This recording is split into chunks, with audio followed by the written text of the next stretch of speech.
Hey everyone, welcome back to another episode of On the Verge. Today is, I don't even know what the date is today. Is it 29th today?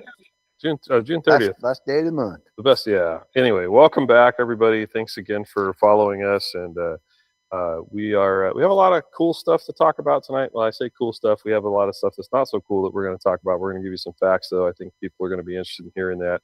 But we are the On the Verge podcast. We only tell the truth here. We are a conservative podcast of Southern Oregon. You're a conservative voice of Southern Oregon. It's not to say that we don't listen to everybody, but it is to say that our values are conservative, and we're going to continue to stay that way. Tonight we're going to talk about IP-28. That's kind of a big touching issue right now, pressing issue for the state. We're also going to talk about some of the stuff that happened from our last legislative session. This is stuff you can only get right here. And I'm going to fill everybody in a little bit today on some of the stuff I've been up to and where I was at earlier today with some of the meetings that I had and panels that I attended. So anyway, before we get started here, I want to introduce our guest tonight. We have Todd Adkins. Todd, you are the chair of the Oregon Hunters Association, I believe, right? Yeah, don't give me a promotion yet. I'm executive director. Oh, is that what it is? Okay.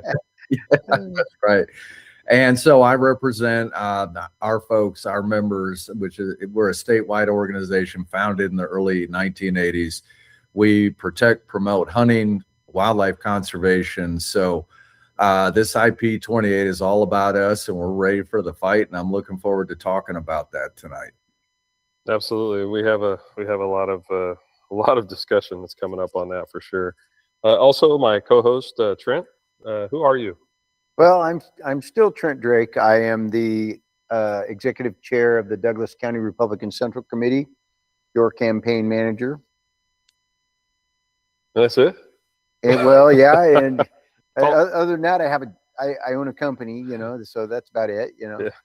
I got a dog and 4 cats. There you go. Yeah. I like your dog. I own lots of guns too. I don't own any guns. I try to make it a point, then let everybody know they all burn up in a terrible fire last summer. So liar. Yeah, well. Yeah. So anyway, Trent, thanks for keeping with us here and staying on as a co-host. Real quick, recently we just had our Republican picnic, our 250th anniversary celebration, and you were the MC for that whole event, and I thought it went amazing. It did. It sounds like we raised a fair amount of money for a fair amount of money for some of our candidates. And what the message was unifying the party, getting together, pushing these candidates, getting them over the finish line so we can make some changes and do away with things like IP-28, the ridiculous. Yeah. It was interesting, real quick, it was an interesting meeting because we had some of our elected officials speaking and some candidates that actually spoke as well. And Commissioner Chris Boyce spoke for quite a while, actually. Yep. I learned a lot. I had no idea that some of the things that he talked about with the dump fees and some of the other stuff. Yeah. I didn't realize that it was recommended to charge double or triple what he actually approved. So he takes a lot of heat for that, and sometimes I think it's good, and we'll have him back on our show too. I think it's good to let the public know what you actually are doing, and that way the public's not surprised, because I was surprised. I didn't know the answer. I did not know that. Well, and what's really cool, I talked to someone the other day. We are the lowest dump fees in the entire state of all the counties. Yeah. So by like a lot. Which is going to lead me right into something that I was working on today, and this is before we get into the IP-28 discussion. So I was asked by the state of Washington and also representing the state of Oregon to be on a panel today that was talked about industrial symbiosis. And it's a big word, and I actually suggested in the panel that they call it something else because a lot of people don't even know what the word symbiosis means. But whatever. So I spent some time in Denmark, and Denmark is the leading country on industrial symbiosis. Now, what that means is they're using industrial waste or industry waste, maybe not necessarily industrial, to create power, to heat homes, to do whatever it is. And while I was in Denmark, one of the first questions I asked, and this was 2 years ago, was, and I took a lot of heat for going to Denmark because people think that somehow or another the state taxpayers pay for these trips. That's not the case. I pay for these trips out of my own pocket, as well as we have scholarships with, I think that one was partially paid for by Northwest Natural Gas. But anyway, that's neither here nor there. I said, the question I asked them, and this was to a pretty high up person in the cabinet there in Denmark. I said, so what caused Denmark to do this? Because Denmark leads the world in green energy. And the answer was they don't have a choice, because they don't have any natural reserves of oil and gas, and the things that we have. What they do have is they have wind and solar, and they have hydrogen now that they're creating. They have a hydrogen generator that's actually creating electricity, and they have other things too. And I said, well, that's really interesting, because it's going to be a very difficult pull to get the United States to follow in that footprint, because we have the Republicans and Democrats, and we'll never agree on anything, right? And the answer to that was, the lady actually told me that, well, in Denmark, everybody agrees that we have to do this. And I said, okay. So Denmark is I believe it's a monarchy republic. So it's a little different than here, although I think Oregon's moving closer and closer to that. And it's ironic when you hear people say no kings, when you have literally the queen in charge of Oregon, and her minions that are basically setting the rules and pushing us more and more towards socialism, which is exactly where the country of Denmark is kind of gone.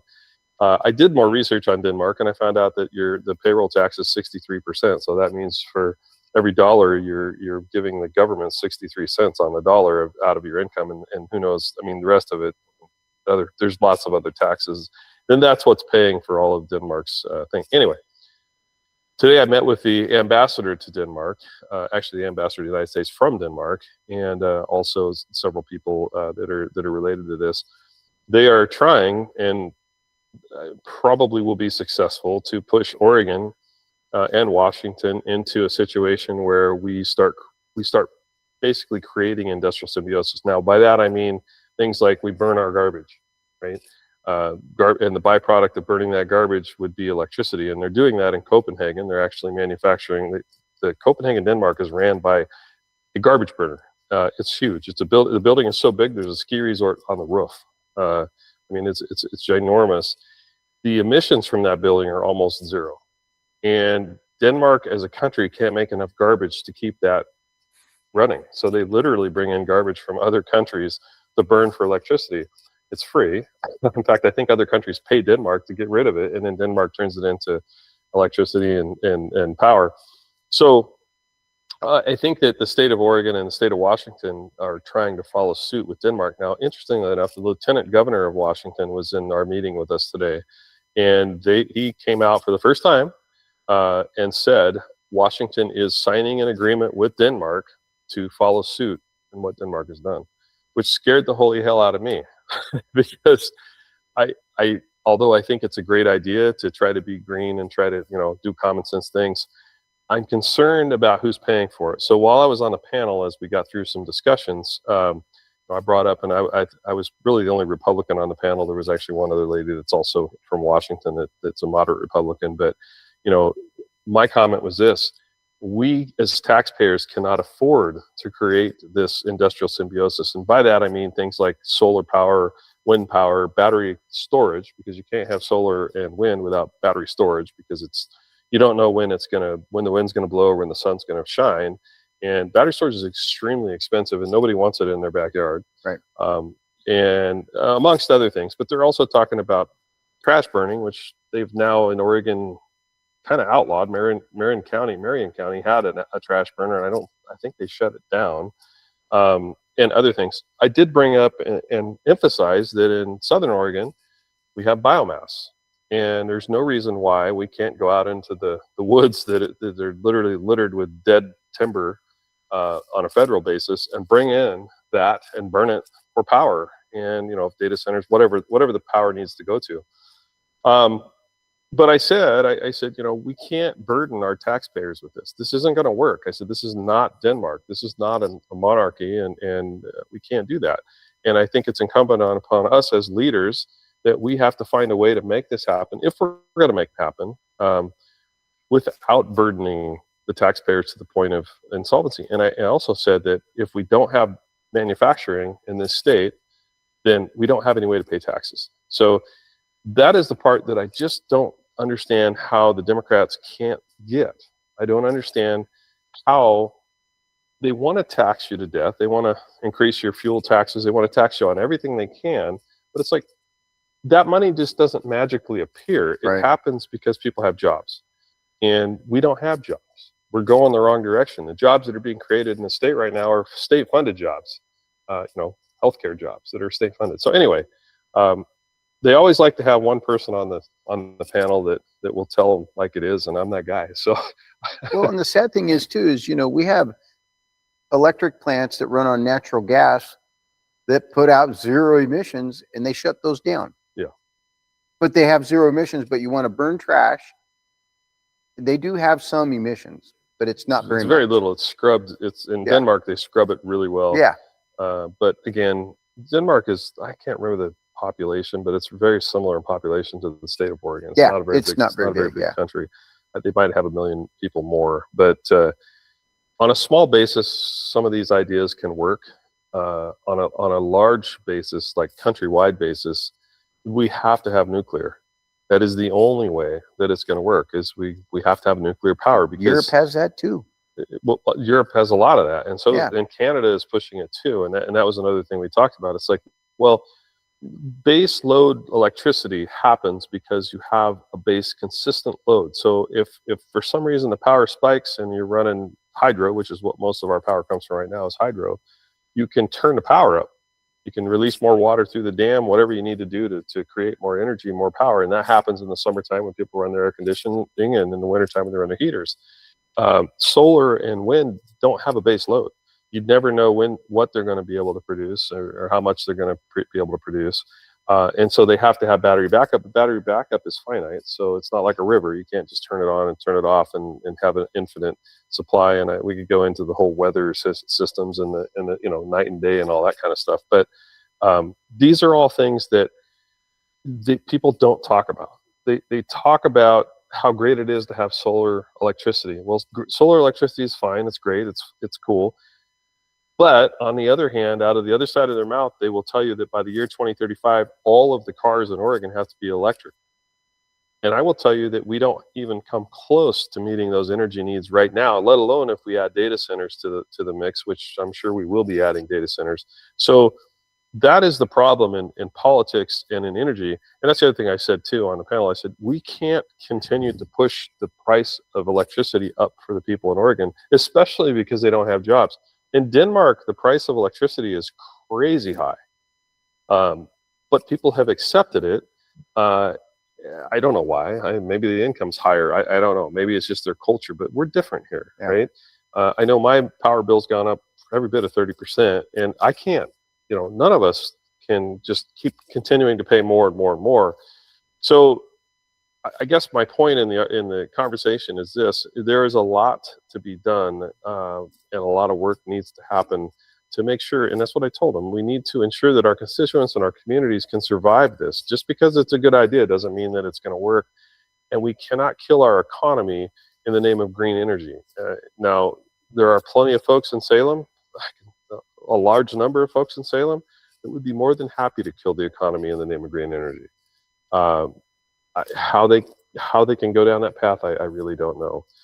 Todd, I know this isn't really your wheelhouse, but as a constituent and somebody who, I know you're more into the hunting part of this conversation we're about to have, but what's your feelings on it?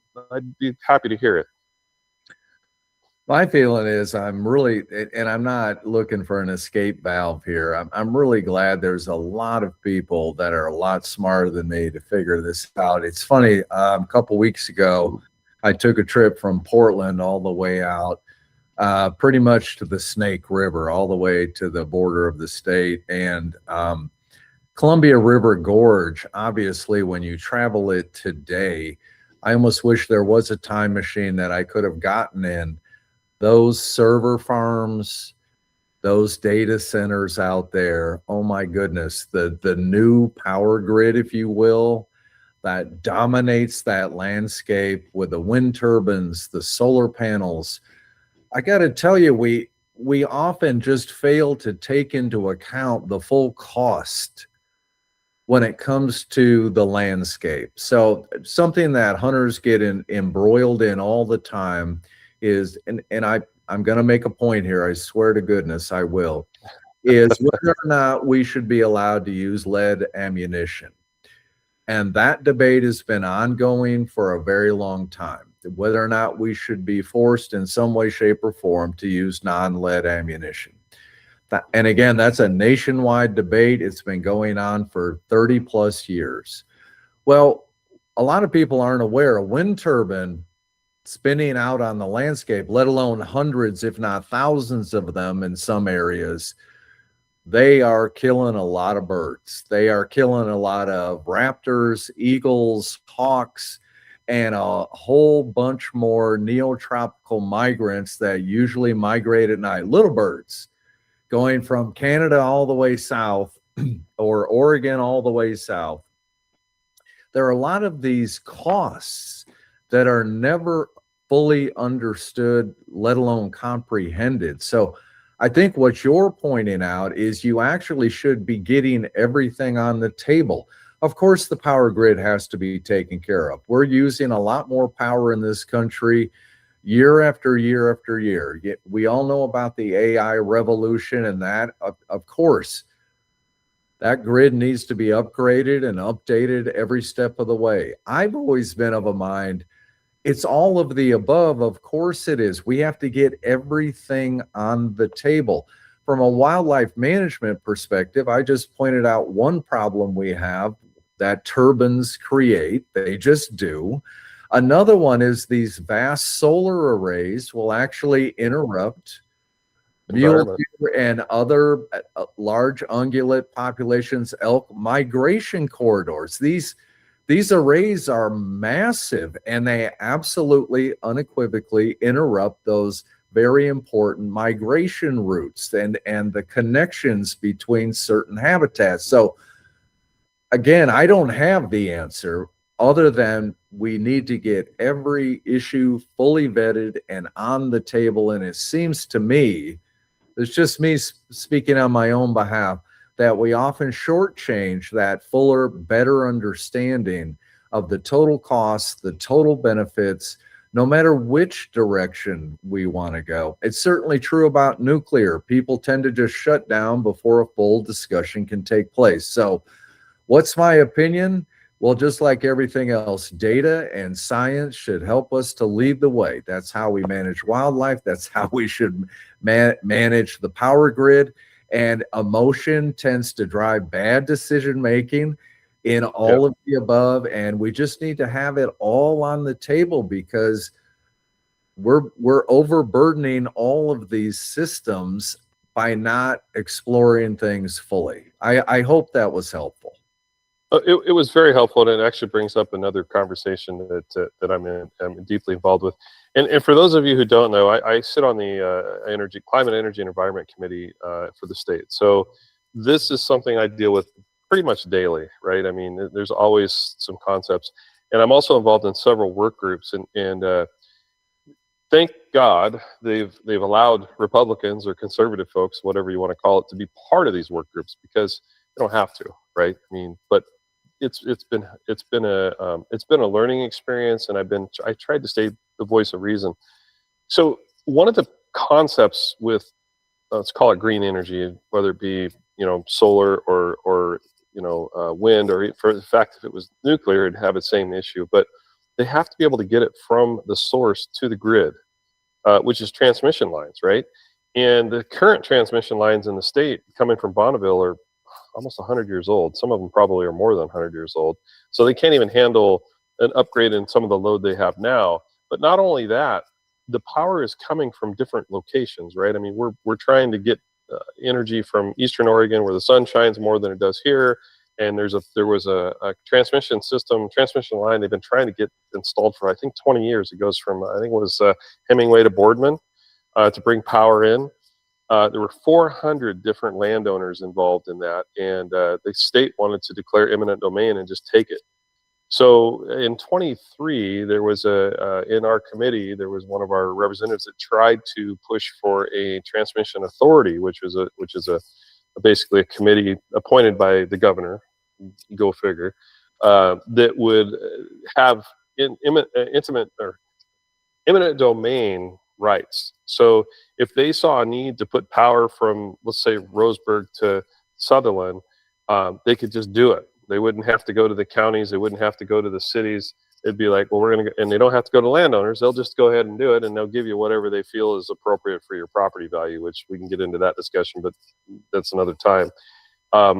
I literally lost my mind over that, because I think your property is your property. You own it. You should have the right to say what it's used for.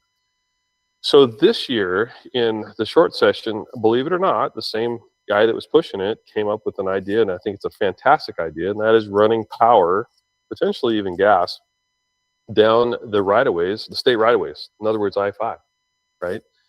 Interstate 5, any state highways, wherever. And I said, it might cost a little money to come down I-5 instead of going across country, but it would only affect ODOT, right? Or whoever owns the right-of-way.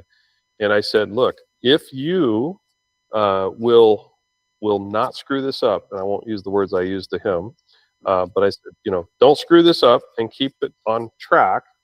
I will support this as a Republican, because I believe that we do, if you are going to create energy, and that's the other thing I said, it shouldn't be just a green energy power line. It should be an energy power line, and it needs to, like a train track, right? It needs to stop at the stops it needs to go to. And we need to be able to get power from, pick an area in Harney County, and we need to be able to get that power. It should come down Interstate 84, and then it should go down Interstate 5 to get to where we are. Anyway, so that discussion has been happening. We've met, I think, 3 times now. Lots of interesting things have come up. One of the things that I'm really not happy about is, and I'm trying to avoid this, is that because ODOT is a state agency, and because we have DEQ and we have all of these other agencies involved in it, not only are they all going to want their cut from it, most likely ODOT's going to want some sort of a fee for the power being sent down the line. They're going to want to be able to charge a fee for it. And I said to them, I will absolutely not support that. Why would we do such a good deed for the state and then charge the state more money, charge people more money for it? That's just not right. So again, these are things that are happening in the background. And I know sometimes I think people that don't understand how politics works, or let's just call it the job of a state representative or a state senator. I think sometimes because you don't see what we're doing every day, you don't realize some of the background stuff that we're doing. And we try to, I'm very transparent, and we try to bring all that up, especially on the podcast. I mean, we have shared stuff on this podcast that people have no idea. I've learned things, from being on the podcast, from questions that have been asked and answers I had to go find. And that's how we intend to continue to do this. But there is a lot, and I've said this before, and I will say it again. The number one, in my opinion, the number one most dangerous thing for this state right now is environmental legislation. The environmental legislation is being pushed from, and again, I'm not going to pick on the Democrats, but the more liberal side of the table, and IP-28 kind of plays into this, right? So we're getting to that point too. But the environmental legislation stands to not only destroy our economy and our manufacturing capabilities, but literally lose our tax base, because people are leaving. And people are leaving right now. People are leaving Portland like as fast as they can get out of Portland or the larger urban counties. That's not how a state should. That's not how a state grows. That's not how a state thrives. So it's concerning to me that people continue to vote for the same people that are representing them over and over and over again. And I hear this from the unions. The unions will come to my office and they'll talk about how bad things are, and I'm like, okay, you do realize that the people you're supporting are the same people that are taking your jobs away, but you're complaining about how bad things are. Manufacturing jobs and construction jobs, building houses, you have to have a reason to build a house. If the state's not building house, well, the state should never build a house. Be paid for by private industry. But if it's not lucrative to do it, it doesn't happen, which means you don't have a carpenter's job. And I cannot get that to click with people. I don't know, maybe I'm just looking at it from too much of a common sense perspective, but I don't know. Trent, what are your thoughts? I think those people that come to you, they're just going through the motions because they're being told to. I think you're right. You know, Yeah. they're being told to do it, and they go, "Well, we did it." Yeah. You know, they don't care. Well, and you know, again, we only have an hour, so I won't get into all the other stuff that we could talk about. But I mean, we're last in just about everything, Yeah. right? Business friendliness in this state has gone from was in the teens all the way down to we're somewhere close to the bottom for all 50 states. Yeah. That doesn't bode well. And you know, like them or not, data centers that are trying to come into this state are regulated so heavily that they're choosing other places. And today we had a long discussion about data centers. And I realize a lot of people really hate data centers. I think data centers are a temporary part of our lives right now. I think data centers will go to the moon. They will go other places. They will just much like the IBM computer when it was first invented, you know, took up an entire office building or whatever it was. Data centers are getting faster. AI is getting smarter. I think at some point we're going to be looking at, there's no reason why Elon Musk couldn't put data centers on the moon, because they would have built-in cooling, they would have built-in power with solar, and it wouldn't intrude on anybody. So, and they're talking about it, and I know that's crazy to think about, but I do believe it's coming. So anyway, I'm way out there right now. I'm way over my skis. Woo. So, Todd, the reason we had you on the show tonight was to talk about IP-28, and I don't have to probably let everybody know how bad of an idea I think IP-28 is. What's interesting is that now, because it's an election year, the Democrats are backing away from IP-28. But I guarantee you there's a lot of those folks that are in leadership that probably signed the petition. Yeah. And our governor can back away from it all she wants, but the fact is her party owns this, right? This is all part of it. First off, I feel like, and Todd, you can fill us in on this, but I feel like the petition was the way it was presented was primarily lies. Right? I think it was trying to convince people that, oh, we need to be nice to animals. And by the way, we're going to kill all your farms, and you're not going to be able to go to Safeway and buy a steak anymore because there won't be, you know. So I'm going to just kind of lead into what's your feel as Oregon Hunter Association? What's the feeling on IP-28? Yeah, well, I've got a real basic feeling, and that is, you know, this thing is extreme on steroids. Add more cliched words. It's completely off the hook. It's off the rails. It's lunatic. I mean, we could use a million different words. It will cancel the Oregon way of life. And by that, I'm not being dramatic. Literally all ranching gone, all pest control gone, all hunting gone, all fishing, commercial, recreational, gone, gone, gone.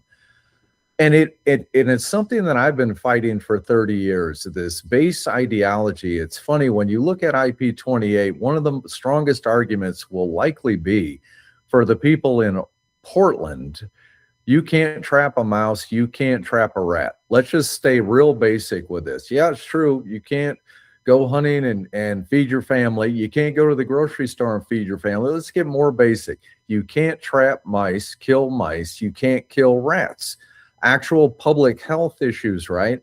And I'm reminded, when we think of it in that term, the founder and current leader of PETA, we all know who PETA is, the group that'll throw blood on you if you walk outside with a fur coat on, right? The absolute extremist. Ingrid Newkirk's her name, and way back in the 1970s, she was being interviewed by a media source, I can't remember which one, and she said, a rat is a pig, is a dog, is a boy. That is their belief system. That is IP-28. You can't kill rats. So for the people in Portland who may not connect directly with my crowd of people, here in Southern Oregon, the people who hunt, fish, spend time outdoors, go camping, go hiking, if you can't connect to that, you have to be able to connect to just basic public health issues like you can't kill rats, actual pestilence in urban areas, you can't take care of it. It is absolutely the ideology of the animal extremists that have been cooking up ideas like this for a very long time. Now they brought it right here to Oregon. And I'm actually looking forward to this fight. I want to go talk to the people even of Portland. I want to talk to them about who we are and what we stand for. I hunt so I can feed my family. I fish so I can feed my family. These extremists won't even allow you to remove rats that exist in your attic for the safety of your children. I want to have that fight. I'm looking forward to that fight. We put together a great game plan. We'll be on radio, on TV, digital campaigns, direct mail. I want to have it because ultimately at the end of the day, this is about what they want. A rat is a pig, is a dog, is a boy. They often will come at us from the side, right? Like when they ban bear hunting or the use of dogs for bear hunting or some other little aspect of hunting. Well, now they want the whole thing. They want the whole enchilada. I say, bring it on. Even in Portland, I want to talk to the good folks of this state about how extreme this proposal is. You know, Todd, one of the things that I've often said, and I'm an avid hunter too, and always have been. Literally, I used to follow my dad around the woods when I was like 12 years old until, you know, and eventually started hunting consistently with him. But I've often said that, you know, people who are concerned about the environment, they'll say, well, you know, the population of deer is not good, or the population of whatever it may be. My answer has always been, humans screwed that up, right? We live in this environment. We are the ones that created, and by not hunting with bears for cougars, and we created that. And I say, so now we have to stay involved in that. We can't just take something away and let it go on its own, because the cougars and the bears will eat everything that's in existence, and we'll have no more elk population. And now we've introduced wolves, so they're cleaning up whatever else is left. And I know I see a change from elk hunting in the Cascades. I see a change in the population of elk up there. Basically, there are none compared to what it used to be. And people can argue all they want. Now I'm starting to see what's happening in the Coast Range, which is primarily private property, Weyerhaeuser, a lot of that. I do believe there are probably wolves in there now. I know that the bears and the cougars have really devastated a lot of the young elk and deer, you know, fawns and calves. So anyway, my point being, this would ban any hunting. There would be nothing. All hunting, all fishing, commercial, recreational, any type. That would be animal cruelty. The exemptions provided for hunting and fishing, gone. And this is actually why I'm looking forward to this. A lot of people are lamenting this, and I'm like, no, bring it on. I want to talk.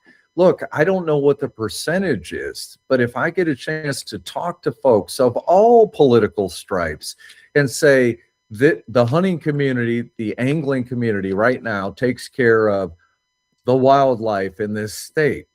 We are the ones who bring forward the money, license fees, taxes on ammo, taxes on firearms, and ODFW, Oregon Department of Fish and Wildlife, actually implements programs that benefit you. You don't hunt or fish, you go biking on trails, but that is the result of the system that hunters and anglers provide. The entire thing will collapse. So again, politics is often a wonderful opportunity to educate people, and a ballot fight, even though there's a lot of better things I can do in the fall, like go hunting, I'm looking forward to this, frankly. I want to talk to people. I want to educate them about when you let extremism run completely amok, this is what you're going to get.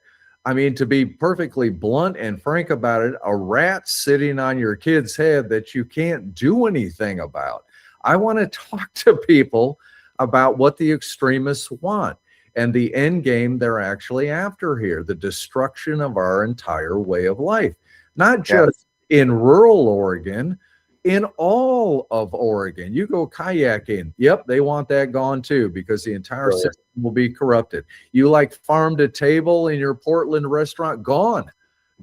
Oregon farms will be gone. Everything will have to be imported. So again, I could go on and on. I am looking forward to this educational opportunity to put together the campaign ads and radio spots and billboards and everything else, so that we can kind of shake everybody and say, wake up, they are at the doorstep. It's time we punched them in the mouth and sent them packing once and for all. Right? I like the way he thinks. Yeah. Yes. Amen to that. I want to comment, answer a question that I think was Ross Van Houten asked the question of who would be in charge of enforcing this. and that's a good question. Yeah. It would likely fall back on the state police, which is underfunded anyway. We spend way more money on homelessness than we do on state police. So it's an unenforceable law because I'm quite sure the counties aren't going to enforce and it. on this question, and I'm not going to suggest that anybody break any law, even if it's an extreme off the hook proposal. But we often forget there are so many Oregon families who feed each other hunting and fishing. It's not just having fun and hanging out. That, of course, is true. I love to hunt. A lot of my friends love to hunt, and we love to spend time with each other in the woods, and my family, the same thing. But that's for the freezer. Right. Well, can we really ask people? No, you're not going to feed your family anymore. Think of just the repercussion. No, I'm sorry, you can't feed your family anymore. That's a basic human right we're talking about now. And you're just talking about the hunting side. It's another thing Ross had mentioned was whether or not this could, be a bipartisan thing to fight. And amen, it is definitely going to be bipartisan. We're definitely going to fight against it. Only the radicals are going to push for this, and I really don't think it's going to pass. But the hunting side is really a small portion of what would really be screwed up, because you also have the ranchers and the farmers. And I just think about just in Roseburg, how many butcher shops we have, right? I mean, they would basically be out of business. I mean, the economy would crash. And God, the price of a steak would be like gold. Yeah. Well, and like I told you, one of the, as someone in the insurance industry, in the agriculture industry, the emerging market is no longer grapes. Right. It's cattle ranches. Yeah. 2019, we had about 2,300 commercial cattle ranches. We're almost 4,000 commercial ranching operations in the state of Oregon. That's a big number. Go ahead. And what's really striking about this is I've talked to a couple legitimate economists, and they're like, basically, I don't know how to estimate this, like the total cost to the entire Oregon economy and the jobs and the industries.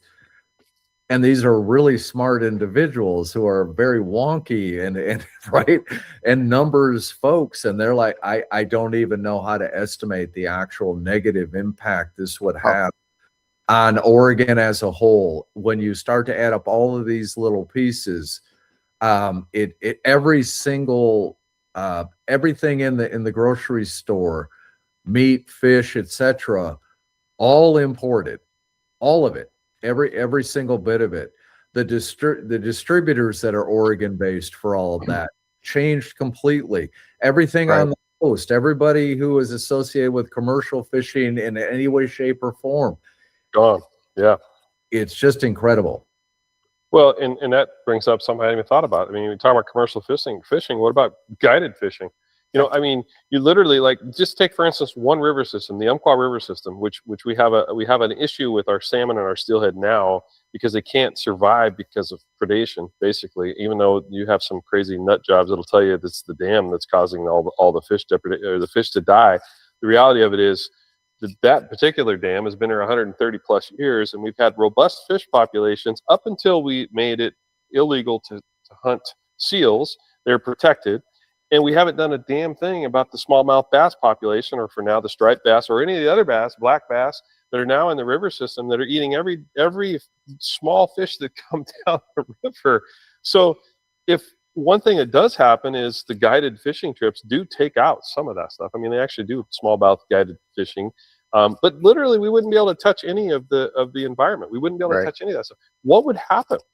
I mean, it's the thought. It's beyond scary. It becomes apocalyptic in a weird sort of way. It would become very apocalyptic, and I'm not even going to sit here and pretend that any of us would follow those laws. And I realize I don't want to tell anybody to break the law either, but the reality of it is, he's going to have to be a pretty good environmentalist to follow me around the woods and tell me not to do something. Right? So I mean, well, and the other thing of the definitions in this is interesting. Like, for example, this is the ridiculousness of the IP-28. Expanded abuse definition would classify routine animal breeding practices, so cattle ranching,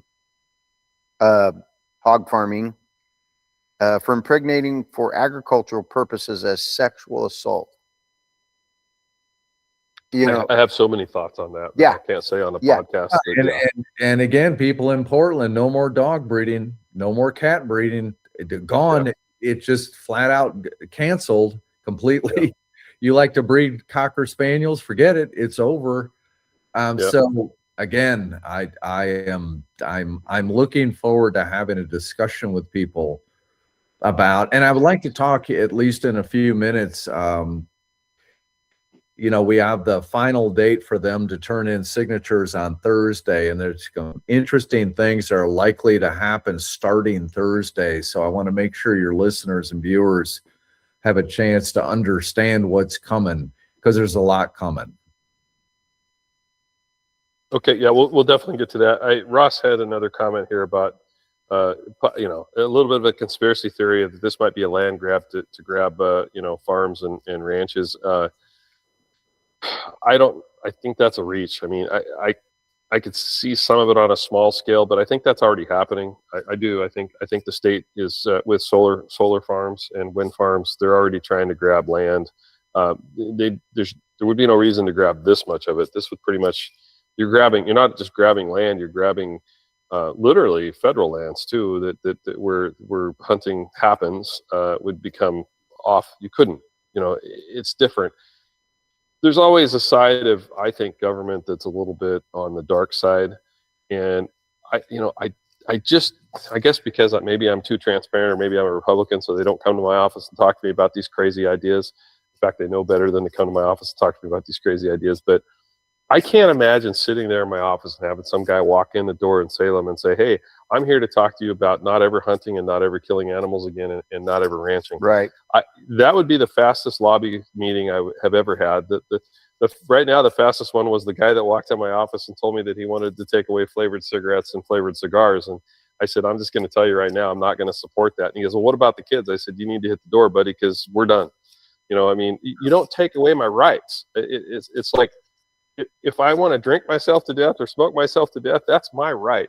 I'm not saying I suggest anybody do that, but don't come to me and take away something. And this is just a grab for your rights is all it is. And I know you want to talk about this other thing, but I will say that I think I have seen now people are contemplating legislation to put it into the Constitution that being able to hunt, fish, and I suppose farm and ranch is a constitutional right. I haven't seen the legislation actually come to pass yet. Of course, we don't go into session till January, but I would more than happily support that legislation. And I'll tell you what, any Democrat that doesn't sign on to that should get primaried and gone. Right. Yeah, well, I'm glad you raised that, because it's related. There are going to be a lot of people coming to Oregon with great ideas about what we need to do. And the right to hunt and fish is something that's been around in this country since the 1990s, believe it or not. There are 25 states that have passed some version of the right to hunt and fish. And now we're talking about how that could be expanded, the right to hunt, fish, farm, harvest, gather, etc. I actually, at OHA, we're working on something, and we're talking to other groups. I actually say we go in a slightly different direction and understanding what Oregon is really about. This is about a human right to feed yourself and your family. At IP-28 reminds us, it's not a recreational activity. If you take away everything, this is about whether or not you can feed your family and yourself and your family. That's a basic human right. And if you go across the industries that are concerned about IP-28, that one thing is always true. And we know since COVID, food security and inflation and everything else is among the principal problems that most families face. I know my family does. How much were those eggs? How much is that milk? Bacon is what, right? Food security is really where I think we should kind of put our focus going forward. And I believe take that, something like that, to the ballot. And here is why. If you pass a right to hunt, fish, gather, etc., This is Oregon. This is a blue state. Those 25 states that have previously passed right to hunt are red states. Now, hear me clearly here. It has never been used as a defensive shield in any of those states. It's been around since the 1990s. It's never once been used. If groups like the folks pushing IP-28 right now, let's say we actually run with right to hunt, fish, gather, harvest, etc. You can pass the brand new thing onto the Constitution in the state of Oregon the very next round, the very next election that says ban bear hunting, ban this, ban that. Now, what the courts then are forced to do, it's called the last in line doctrine. I know I'm getting a little wonky, but this is really important. This is good information. And remember, these are Oregon judges because it'll be the Oregon Constitution, okay? They say, okay, the people just passed a ban on bear hunting or a ban on elk hunting or a ban on trapping or whatever it is, but they had previously passed this right to hunt, fish, gather, etc., whatever language folks put together. Well, guess what they do? Oh, this is the last word from the people. Bear hunting's banned or whatever it is. It's gone. And you say, well, wait a minute. I've got the right to hunt, fish, gather. Yeah, it's the last in line doctrine. They don't weigh them against each other. They take, and especially if it's a more liberal judge, they're like, no, the people have more recently spoke and they've now canceled fill in the blank. It could be anything that was in that previous right to do something. However, if we go after food security and then say you better bring 60% plus one vote, now we're cooking with gas. Right. Because everybody they approach then to try to overturn any aspect of that, the right to food, you need 60%. People are going to say, well, they do have the right to food. They do have the right to have food security. That is so broad and so kind of supported throughout the left to right spectrum that we've actually created a shield going forward. I'm just concerned about the right to hunt, fish, etc. This is the first blue state. Now they're running it in Colorado right now, which is purplish, kind of cruising towards blue. It's never been used even in a red state to protect hunting. And that worries me, knowing we have very liberal state judges who would likely interpret a conflict in the future. I hope I just made some sense. Well, you did actually. Yeah. I just learned something. Again, that's part of why we do this podcast, because we get people on here that are smarter than us about some things. Well, and I totally understand the right to supply food for your family. You know, when I had a very young family and young children, a deer in the freezer, a salmon in the freezer, it made a difference in our budget. Yeah. As far as what we could or could not eat. I mean, you know, a lot of people go, all we had was macaroni, but I had the ability to bring a deer home or an elk home or a salmon or even a bass for that matter, you know, or steelhead. And that made a difference. It made, not only did it make a difference in as far as we were able to eat, but it, you know, it also was a family thing that, you know, I'd bring a deer home and it was a celebration. So it took us to a different level as a family. That's something that we would do together. And like today, my oldest son and I, you know, our thing is elk hunting. We loved elk hunt, you know, and so there's, besides putting food on the plate, there's also a sociological component to it that, you know, helps. I mean, it makes a difference in life. Yeah. And so I think one of the things I like about this idea is that I'm not saying you just kick right to hunt, fish, gather, etc. to the curb, but if you're going to run that, run a food security question at the same time. And then what you've done is you've broadened your potential base of support and actually then made it a lot more difficult for them to come after us in the future. And by us, I mean farmers, ranchers, guys who hunt, gals who fish, etc. All of the above, because everybody can connect to food security. That's a human right that all, they may not like hunting, but they would still say, well, it's how Todd feeds his family. I can't, I get it. I totally understand. Right. I struggle with trying to understand how this state has gone so far down the rabbit hole. I mean, this shouldn't even be a consideration to be on the ballot, right? I mean, but yet we live in a free country, so people can put an initiative petition together against or for whatever they want. It's just crazy to think that we literally could destroy our state with a ballot initiative. I don't think it's going to pass if it does make it. But that leads me to my question. They need 120,000 signatures by Thursday. Is that correct? Yeah, it's 117,000 and change. They've already surpassed that. Right now, they're at about 138,000. July 2nd is the deadline. So I'm expecting them to bring some more signatures on that very last day. Then what happens is the Secretary of State's office starts taking samples of that total. Right. So let's say they end up with 140,000. They'll pull a sample out. It's somewhere 8 to 10%, somewhere in there. And they'll see how many of those signatures are valid signatures from registered voters and come up with a percentage that need to be kicked out of the total. That's usually somewhere, it can be as high as 25% of the signatures get kicked, 20% sometimes get kicked. It all depends how tight their campaign was and their signature gatherers. Sometimes it's as low as 15% get kicked, meaning it's going to be in the margin of error, so to speak. They've got 138,000 now.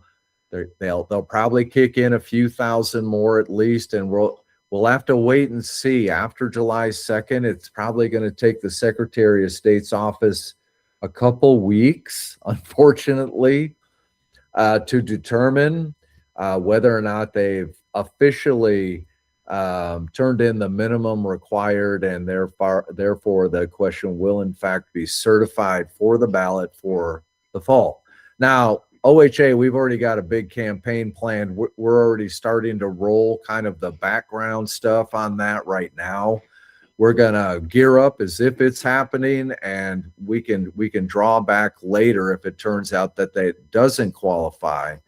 But to this earlier question, that's really the point. We know, we can see on the horizon, a lot of folks have been really agitated by this extreme proposal, and whether it's right to hunt or combo of changing the process or the signature gathering, or we can tell a lot of folks on our side of the aisle, so to speak, in our community are like, we got to do something going forward. We got to do something.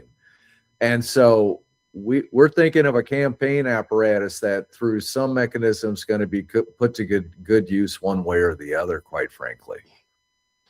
Well, I think that's good. I'm glad to hear that, and that you guys are taking the lead on it is good news. But I also think the governor now has come out against it, which there's always the accusation that our Secretary of State's office is corrupt, and they don't technically count ballots like they're supposed to, and so on and so forth. Now, knowing the governor's against this, I gotta wonder. You gotta wonder if the Secretary of State's office is corrupt, and this is a conspiracy theory, but. Yeah, maybe they don't quite make the cut, right? We'll find out. Yeah. I've been hearing that for a couple of weeks, or people have said, hey, what about this? And I'm like, we're gearing up. We're going to assume. And like I said, if IP-28 doesn't qualify, we know there's a next step that all of us want to engage in to actually protect the future. Those folks on IP-28, they've been trying to collect these signatures for 4 or 5 years. They're not going to stop until we stop them. So through some mechanism, we've got to get proactive and on the offense, or as my Canadian friends say, offense, and actually take it to them and just say, you know what we're going to do through some mechanism? We're going to build a wall. We're going to all stand on the wall. And when you come back, you try it again, we're going to punch you in the mouth again. I mean, we've kind of got to get ticked off. I've noted I'm not from Oregon originally, and a lot of people say, Todd, you're kind of confrontational. Fair enough. Well, in this case, when it comes to bare knuckle politics, yeah, the bare knuckles are required, right? So when somebody's trying to take away the reason for my being, that's how I think of hunting and fishing, right? Yeah, you got to punch them right in the mouth. So through some mechanism, even if IP-28 doesn't qualify, we're going to have to figure out how to build that wall and make sure we keep them out and keep beating them. Todd, the question was asked online here. What's your email address? Can you share that with us? Sure. My first initial, last name, TADKINS at OregonHunters.org. Cool. Is there anything the public can do to help build the war chest or build the resistance here? Yeah, first and foremost, so on our current website, OregonHunters.org, you can actually go there. We've got a really nice IP-28 page. Now, here's something really, really important for everybody to understand.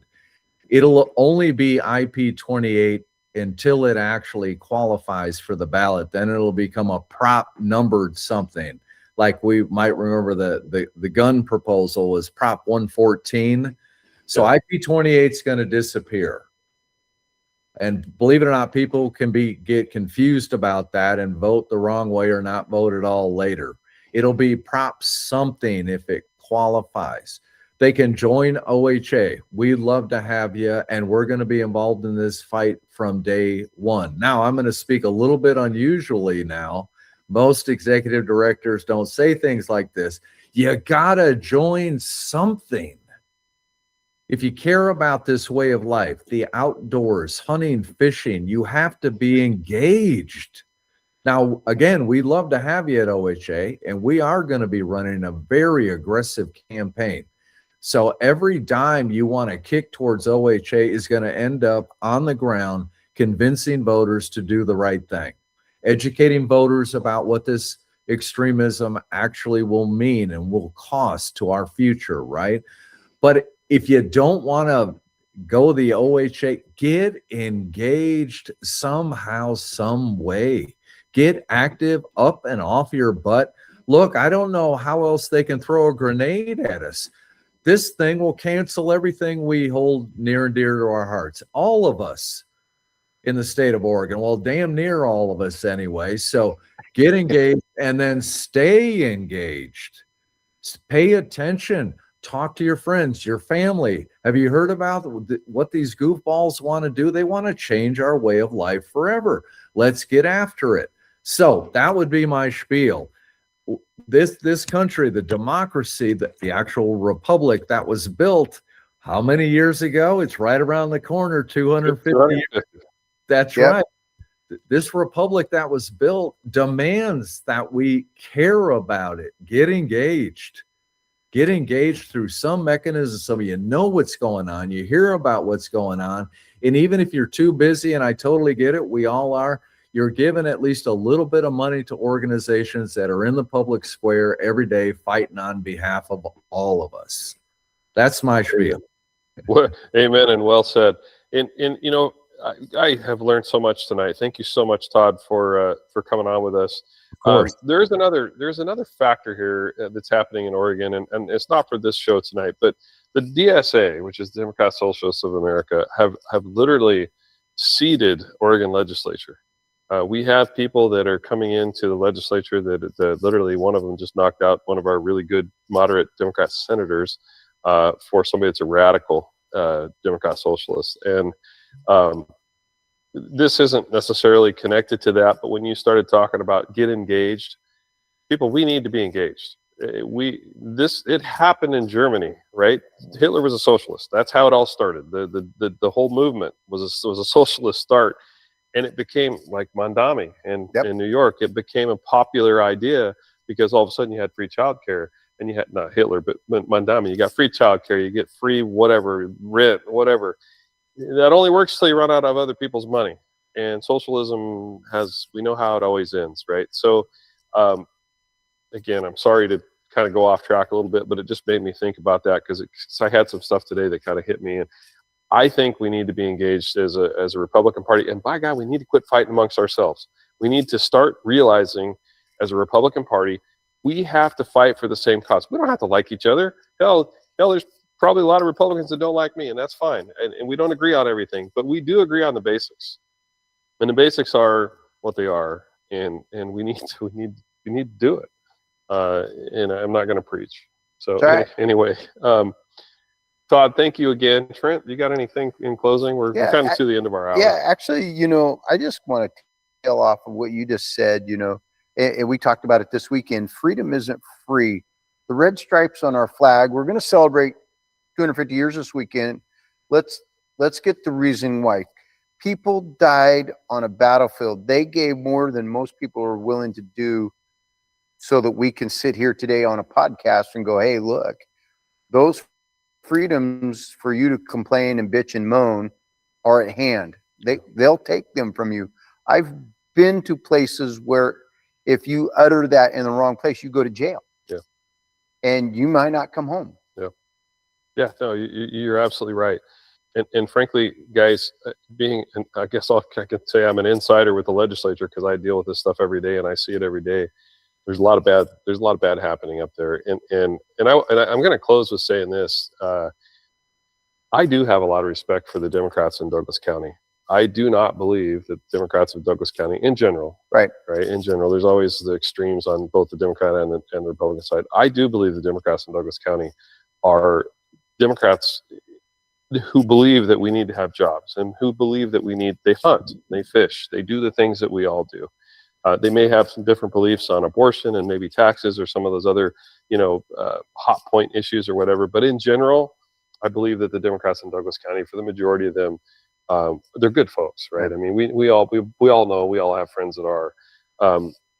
We need to work together, not just as a Republican Party or Democrat Party. We need to work together to kill bad ideas. Yep.